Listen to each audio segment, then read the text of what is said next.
Abdul El-Sayed has just a couple weeks left before his primary, running for the Michigan Senate. Obviously, we know Mallory McMorrow dropped out of the race, the sort of like stand for nothing, lib.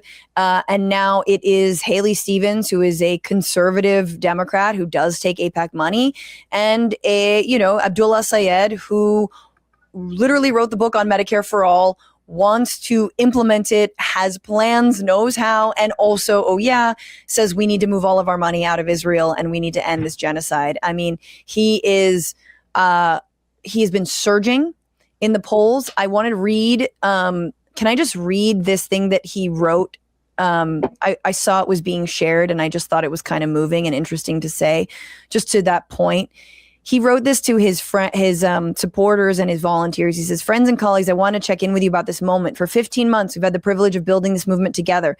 It's taken us, as you know, to 110 cities, 475 public events. We've lived with Michiganders in living rooms and backyards and churches and synagogues, VFW halls and union halls and parks. We've touched millions of people with a message of hope and honesty. We've built something truly beautiful. And we based it in the integrity of the belief that people together can take on the power of the forces of cynicism and corruption that has debased our politics for decades. I'm writing you because we are winning. And I know we are winning because while big money is corrupting and evil, it is smart. They wouldn't have broken a record of outside spending in a primary if we weren't winning. They wouldn't be upping the spend in the last 3 weeks if we weren't winning. They wouldn't be throwing everything they possibly have at us if we weren't winning. But their whole game is to distract. They want to throw so much in the way of unfair, underhanded, bad faith bullshit at us that they distract us from the fundamentals of the movement we're completing. They will distract us with questions that have nothing to do with the central issues at play. They will distract us with a manufactured narrative of momentum reverberating through an echo chamber they control. They will distract us with lies, so many lies. They're trying to use the goodness that we are bringing against the goodness that we're bringing against us. They want people, us first and foremost, to think that nothing can really be that good, that the future we want to build is not possible. They want us to believe that all politicians are compromised anyway. They want us to play in their mud. And in my sadness, I was reflecting on the path we were walked to get here. I was reflecting on the people we've met, the good people who deserve so much better, that I've come to know and who've given me so much of themselves to this. And I realized that those people deserve this movement. They deserve that we complete what we're building. And so long as they're with us, we can complete this beautiful movement. This is bigger than me. This is bigger than you. It's bigger than AIPAC. It's bigger than the other candidate. The movement is bigger than a single manufactured narrative.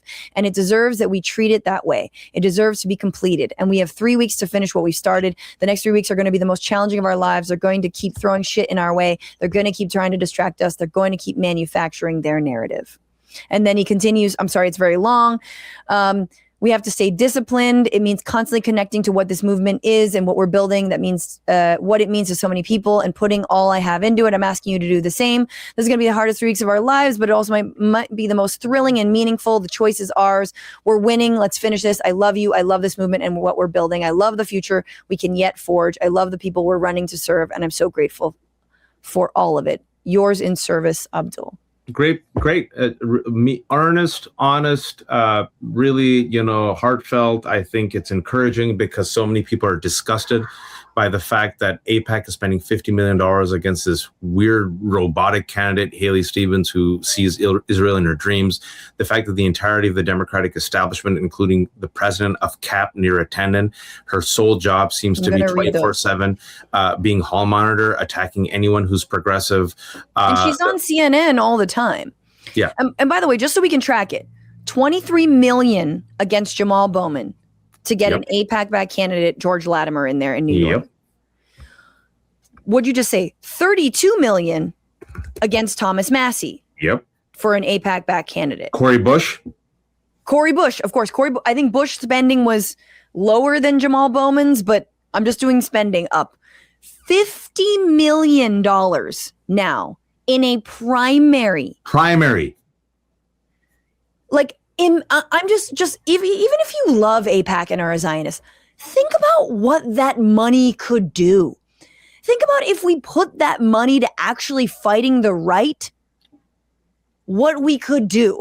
But like, AIPAC doesn't care. AIPAC loves the right. They've supported Jan 6ers and insurrectionists and whatnot. But to your point, you've got Neera Tanden, who's sort of the, custodian of the center.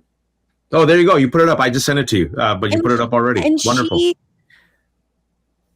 tell me what triggered you to sort of ask her directly why the hell she was doing what she's doing. So we had a back and forth, and I appreciate her actually responding to me. I'm shocked that she actually responded to me.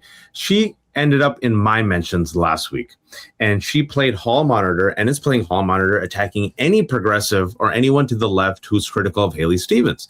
I never added her, right? So we go back and forth. So I say, okay, let me ask. So I asked her, can you please let us all know why you, the president of the Democratic think tank, Center for American Progress, which claims that they're progressive, have made it your singular mission to derail Abdul El-Sayed, and you spend most of your time attacking progressives? Just an honest answer, please. It was a sincere question. Yeah. I never thought she would answer. She actually did.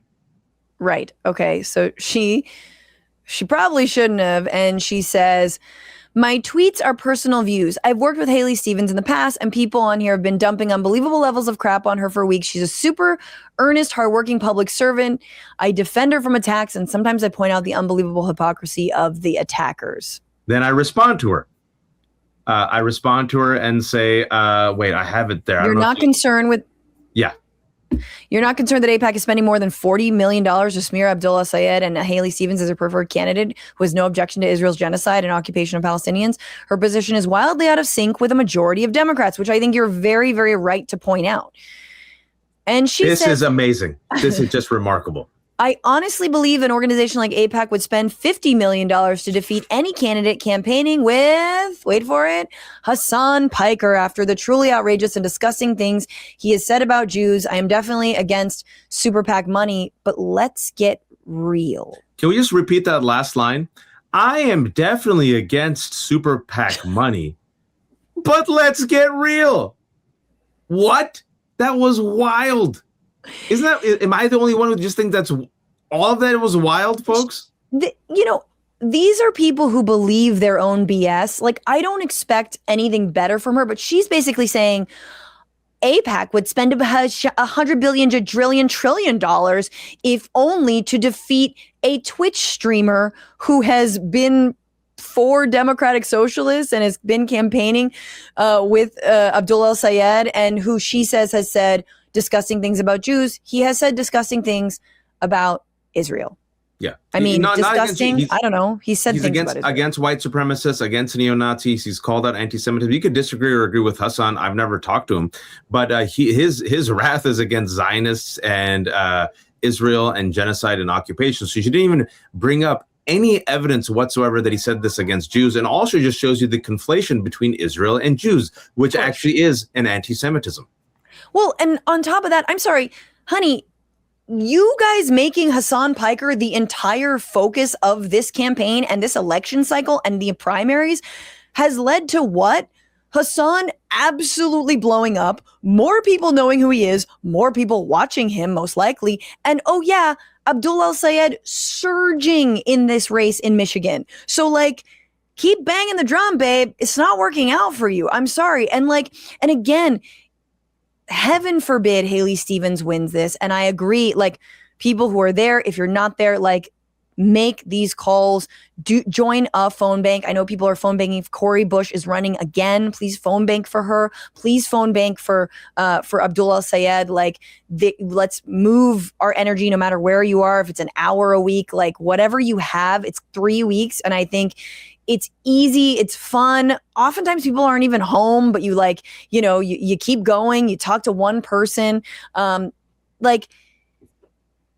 If money wins in this case, they're going to be like, you see, Michigan isn't ready for progressive politics. Michigan you go. Isn't there ready. And we just have to move. It's like, you guys are such stone cold liars. You cannot lie this much and get away with it. Like, well, I mean, Francesca, to your point, this is why my fear was that they, and by they I'm talking about the Democratic donors and the establishment and leaders, would rather lose the Senate. They would rather burn everything down, specifically when it comes to Maine, Mamdani before he won, and now Michigan. And we've been predicting what will happen in Michigan because it's a Senate seat. The others were House seats. This is a Senate seat. This is like a bishop, right? Yeah. And furthermore, it's a Senate seat in the Rust Belt, where apparently real Americans live, because real Americans aren't me and Francesca. No. Real Americans are white Americans with straw in their mouth who wear overalls and have hats and pickup trucks and drink real coffee. If Abdul's economic populist message resonates in Michigan, it completely destroys their bullshit lie, myth, and narrative that this is a lefty message that only works in New York and Los Angeles, that is populated by atheist, transgender, Marxist Muslims. Yes. Another big crack in that lie was Melat Kiros, who won by 13 points in Colorado. And Colorado is not a flaming leftist liberal bastion. It's center left, but it ain't hardcore lefty. Right. And so that will disprove their theory. It will make them irrelevant. And they would rather burn everything down than to actually become irrelevant, because what are they fighting for? This is very important for people to understand. Power, money, relevance. If they lose this, it shows that they aren't relevant. They will lose power. They will eventually lose money. And they have feathered their nest, Francesca. You know these people. I know these people. They have feathered their nest really well. And they realize, oh my God, this young wave, this new wave comes. It's not even young.